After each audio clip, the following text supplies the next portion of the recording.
ओ मेरे दिल के चैन भाग 7। पण पण पण मी थोडी ना तुझ्या त्या दाद्याच्या मागे लागलेली. ते तर मला त्यांच्यासाठी आजोबांनी निवडलं. मग मला का नाव ठेवायचं? प्रत्येक माणसात काही मायनस पॉइंट्स असतात. मी जाड असणं माझा मायनस पॉइंट आहे. मग रूड, खडूस, आरोगंट असणं हे तुझ्या दाद्यामधले मायनस पॉइंट्स आहेत.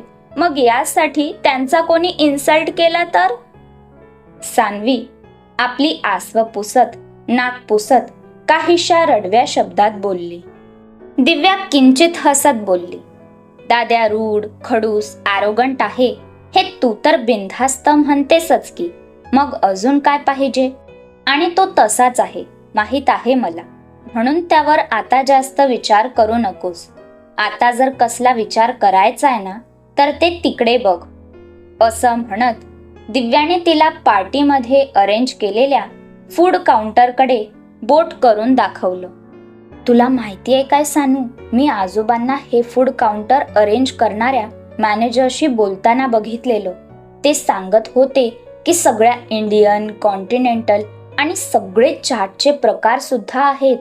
पनीर माखनवाला, आलू पराठा, वेज कढाई, बिर्याणी, रसदार रसमलाई, गोल मटोल रसगुल्ले, पाणीपुरी, शेवपुरी, दही चाट.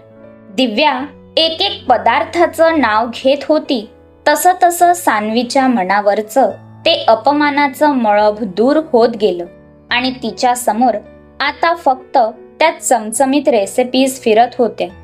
बस बस दिवी, युअर मिशन इज अकम्प्लिश्ड. माझं मन आता डायव्हर्ट झालंय. चल चल जाऊया फूड काउंटरकडे. असं बोलत सान्वी दिव्याचा हात धरून तिला खेचू लागली आणि दिव्या तिचं ते बोलणं ऐकून काहीशी चाट पडून हसू लागली.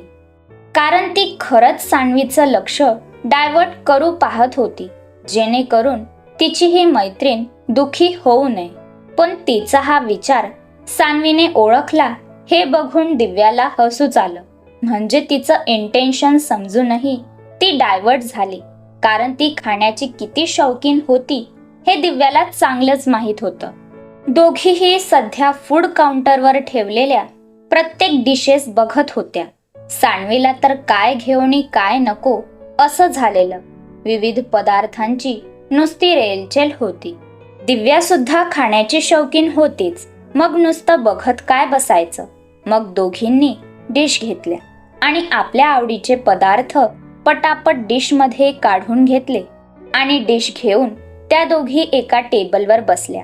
तिथे कोणीच नव्हतं. दोघीही त्या खाण्यावर अशा तुटून पडलेल्या की जसं काही या दोघींना कोणीतरी आत्ताच दुष्काळग्रस्त भागातून आयात केलंय.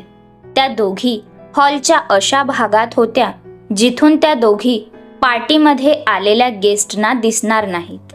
बऱ्याच वेळाने रणविजय जो आजोबांना उलट उत्तर करून गेलेला त्याला आपण आजोबांना अशा प्रकारे बोललो त्याचा पश्चाताप होत होता. कितीही राग असला तरीही आजोबांवर आवाज चढवायला नाही पाहिजे होता. त्याचं मन त्याला खात होतं. तो पार्टी सोडून त्या हॉटेलच्याच एका मोकळ्या गॅलरीमध्ये उभा होता. 10व्या माळ्यावरून खालचा रात्रीचा नजारा अगदी मोहक दिसत होता. सगळीकडे टिमटिमणाऱ्या लाईट्स आणि त्यांच्या उजेडात फिरणाऱ्या गाड्या आणि माणसे खूपच सुंदर दिसत होतं सगळं. तो नजारा बघून आता कुठे त्याचं मन शांत झालेलं. तसं त्याला आजोबांबरोबर आपण चुकीचं वागतोय याची जाणीव झाली. इकडे आजोबा सगळीकडे बघत होते. बराच वेळ झाला पण मी सानूला समजावते म्हणून सांगून गेलेल्या दिव्याचा काही पत्ता नव्हता. एवढी रागावली का सान्वी? आजोबांना जरा काळजीच वाटली. पण त्यांना कुठे माहीत या दोघी इथे गेस्टच्या अगोदरच हादळत बसलेल्या. सानू, तू हे कटलेट घेतलेलेस? काय मस्त आहेत यार. त्याची चटणी तर अजूनच भारी. दिव्या ताटातले कटलेट खात बोलली. बघू बघू.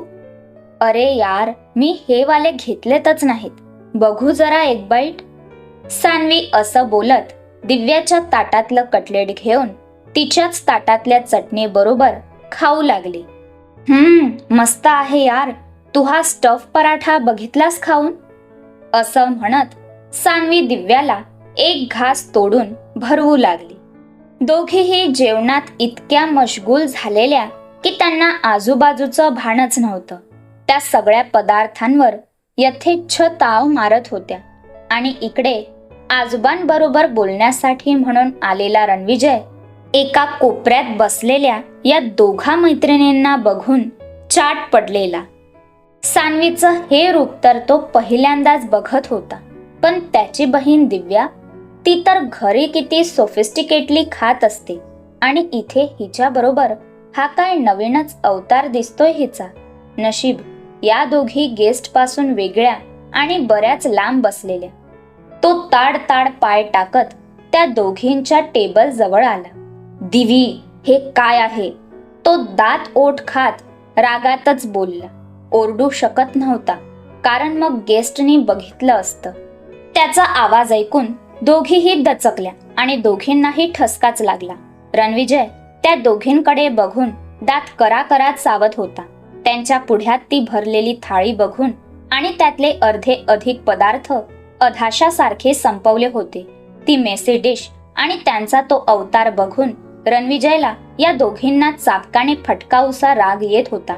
पण काय करणार, गेस्ट तिथेच तर होते. हिच्याबद्दल तर मला काही माहीत नाही, पण दिवी, तू तर नेहमी डाएट फूड अगदी शांतपणे एलिगंटली खातेस. मग आज तुझ्या पोटात कोणता भस्म्या गेलेला ग? काय आहे हे? पनीर माखणवाला, बटरने लथपथलेला पराठा, ही रसमलाई, सगळं अनहेल्दी कसं खातेस तू? रणविजय रागातच पण हळू आवाजात बोलला. तशी दिव्या काहीशी घाबरली आणि सान्वी पण काहीशी बावरलीच. मगाशी तो तिच्याबद्दल काही बाही बोललेला, तो किंचित राग होताच मनात. पण आता असं या परिस्थितीत बघितल्यावर तो कोण जाणे अजून काय नाव ठेवेल. ती जराशी टेन्शन मध्ये आली. अपमान वगैरे करवून घेण्याची तिची ही पहिलीच वेळ होती. तिचा रणविजय सारखा अपमान अजूनपर्यंत कोणीच केला नव्हता. आणि ही बघा, हिच्याबद्दल मगाशी मी आजोबांना बोललेलो त्याचं मला बरं वाटत नव्हतं, पण हिला काय आहे, या मॅडम तर मस्त हादडतायत. त्याने कसं तरी तोंड करत सान्वीकडे बघितलं आणि मनातच म्हटलं, मॅडम तुम्ही तर न्यू ब्राईड आहात ना, मग काहीतरी एटिकेट्स पाळा. कसं तरी तोंड करत रणविजय बोलला, तर त्याच्या तोंडून असं बोलणं ऐकून सान्वीचं तोंड पडलं क्रमशः. बिच्चारी सान्वी. रणविजय सान्वीचा किती अपमान करतोय. आणखी काय लिहिले आहे या सान्वीच्या नशिबात देवाने? आय मीन मी काय लिहिले आहे ते कळेल कथानकानुसार. हा भाग तुम्हाला कसा वाटला नक्की कळवा. कथेच्या नियमित भागासाठी चॅनलला लाईक आणि सबस्क्राईब करताय ना? आठवणीने करा. धन्यवाद.